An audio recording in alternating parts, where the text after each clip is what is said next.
Well, the transfer portal is open until April 30th, and that's just for players to go in. They can exit the portal anytime that they choose. So names have gone into the portal, names have come out of the portal. Here's one I really did not expect to see.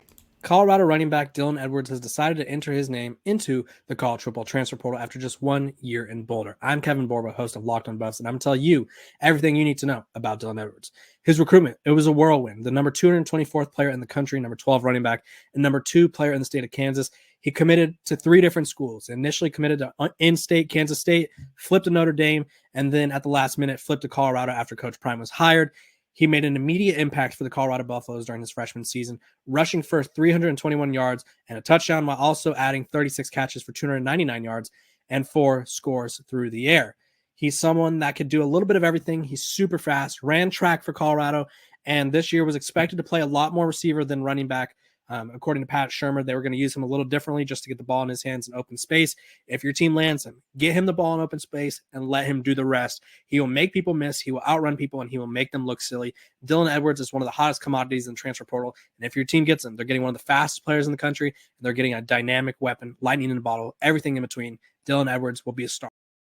Yeah, Dylan Edwards is going to start and play somewhere at some position. Now, he could be a flex player. He could be a hybrid running back receiver. He could be, almost exclusively receiver, gadget guy, jet sweeps, screen passes, whatever you want to do. He could be a factor in the return game.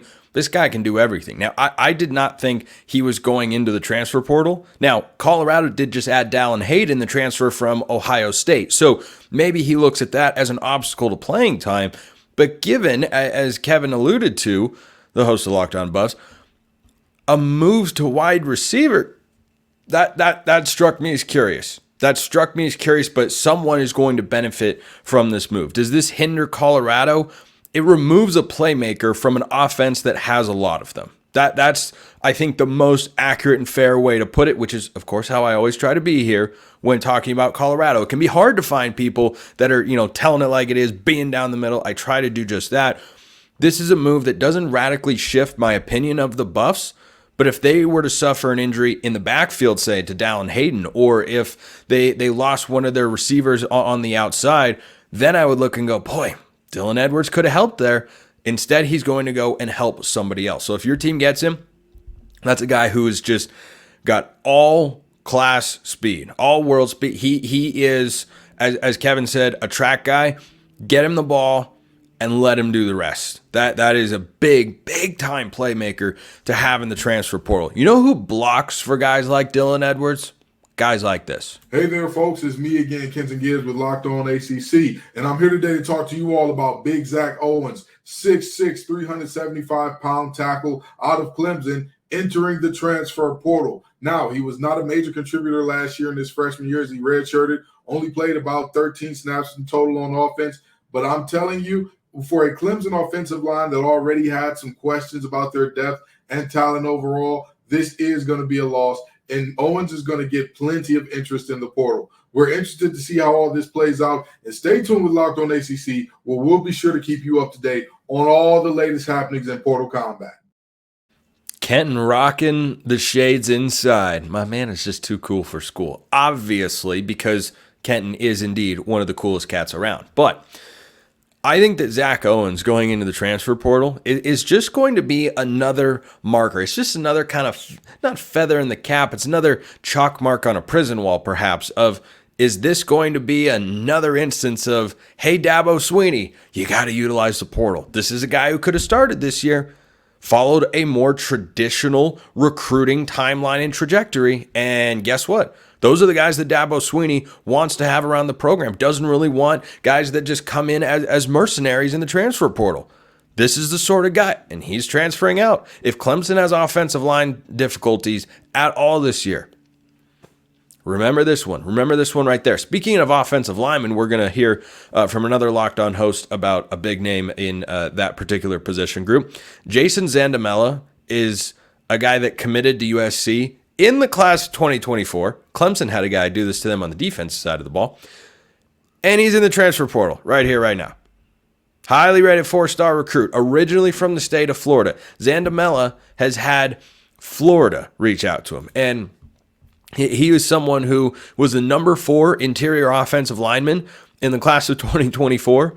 He's a top 125 player nationally, overall, regardless of position.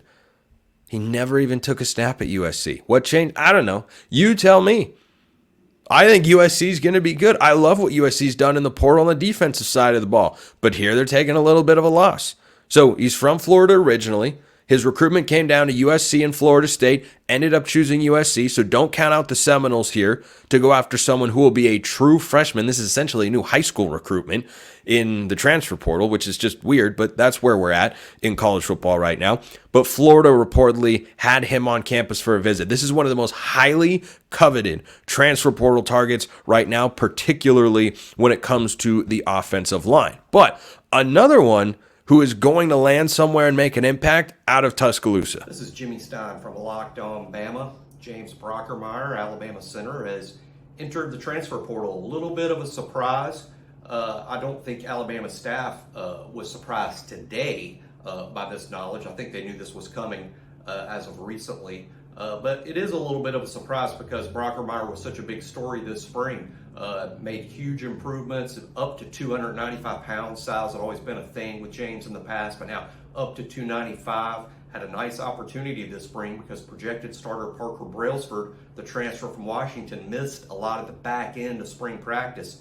James did really well. Even some of the defensive linemen he went up against this spring noted how much he had improved. I think probably what's happened here is James wants some sort of an assurance going into year 4 that he's going to be the starter. That's likely not the case with all Pac-12 center Parker Brailsford transferring to Alabama. James still would have been the underdog to Parker in their battle this fall. Probably in the end, Brockermeyer just wanted some assurances. Hey, I'm in year 4. I'm ready to be a starter. I proved this spring I'm ready to be a starter. At Alabama, you had 2 guys ready to be a starter, and that's likely the reason that James Brockermeyer entered the portal with a no contact tag, which means James entered the portal knowing where he's going, yet to be seen. But all that matters for Alabama is what's going to happen at center in Tuscaloosa. Parker Brailsford still with the team. He's fine per the coaches, and he is the anticipated starter this fall. It will be interesting to see if Alabama looks for some center depth in the portal with 1 week to go. So you might hear, well, Brockermeyer wasn't good enough, couldn't beat out Parker Brailsford. Just because you're not good enough to start over a guy that was a revelation along the best offensive line in college football. Going into last year, Washington had 0 questions at their tackle positions. They had Troy Fautano, who's about to get drafted in the 1st or 2nd round of the NFL draft, and they had Roger Rosengarten, who will also get selected probably in the later rounds. Their questions were on the interior, particularly at center, and it became very clear, very quickly, that Parker Brailsford was not only not a liability, it was a plus. It was a strength. So not being able to start over that guy doesn't give me any pause at all about what Brockermeyer could do. So if your team is looking for a starting center or think that you could upgrade at that position, Brockermeyer is going to be one of those highly coveted names. I mentioned Zandamela from USC. That's certainly going to be an offensive lineman who goes to another power school and makes an impact. But Brockermeyer, when you hear that it's a little bit of a surprise coming out of Alabama, a lot of talent on that roster. And Brailsford is a guy who I think is really, really good. And there's no shame whatsoever not being able to start over him. So I think that is a really, really notable name to be in the transfer portal right now. Beyond curious to see where he gets picked up, because that's a plug and play day 1 starter and not just a guy who's going to hold his own. I think that's a plus player. That's a plus player along the offensive line. You just have a plus player in Parker Brailsford and Tuscaloosa. So James Brockermeyer in the transfer portal, boy, it just doesn't stop, does it? Absolutely not. Nor does the coverage you get here at Locked On College Football. Appreciate everyone listening. I'll see you next time. And until then, hope you have a wonderful rest of your day.